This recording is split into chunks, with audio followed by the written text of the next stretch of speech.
জয় কৃষ্ণ কালী মায়ের জয়। বলো মা কি উপকার হয়েছে? প্রথমবার আমি এইটা নিয়ে 4 বার আসছি। আমি এর আগের বারে যখন এসেছিলাম তখন আমি মানে বাচ্চাটা প্যান্টে পটি করে ফেলতে বুঝতে পারতাম। আমি বলতাম যে আমার বাচ্চাটা কেন এরকম এখানে এসেও করেছে প্যান্টে পটি, আমি বুঝতে পারতাম না। দিয়ে হঠাৎ করে এখান থেকে যেদিন গেছি তার পরের দিন তারপরের দিন ছেলেটা হঠাৎ করে স্লিপ খেয়ে পড়ে যায়, মাথার পিছনে লাগে। এবার ডাক্তার বললো স্ক্যান করাও, স্ক্যান করে রিপোর্টে দেখা যাচ্ছে একটা ব্রেনের মধ্যে নার্ভ ড্যামেজ হয়ে আছে।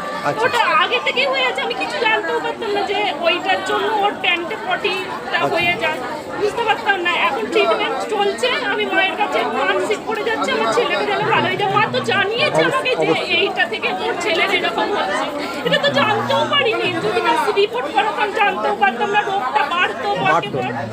কোথা থেকে আসছেন মা? নালিকুল থেকে। নালিকুল থেকে। একবার এসে কাজ হয়েছে? আমি এর আগেও 4 বার এসেছি, মানে আমি যেটাই চেয়েছি মায়ের কাছে মা সেটাই পূর্ণ করে দিয়েছে। হ্যাঁ, আমার ছেলেটা যে এইটা প্যান্টে যে পটি করে ফেলতো এটাও আমি জানতে পারতাম ভেতরে বাড়ছে। আর এখন যেদিন এখান থেকে গেছি তার 2 দিন পরেও পড়ে গেল, রিপোর্ট হলো, রিপোর্ট হয়ে ধরা পড়ে গেল লোক। মা আছেন? হ্যাঁ মা আছে, আর আমার ছেলেকে ঠিক ভালো করে দেবে। অবশ্যই অবশ্যই। জয় জয় কৃষ্ণ কালী মায়ের জয়।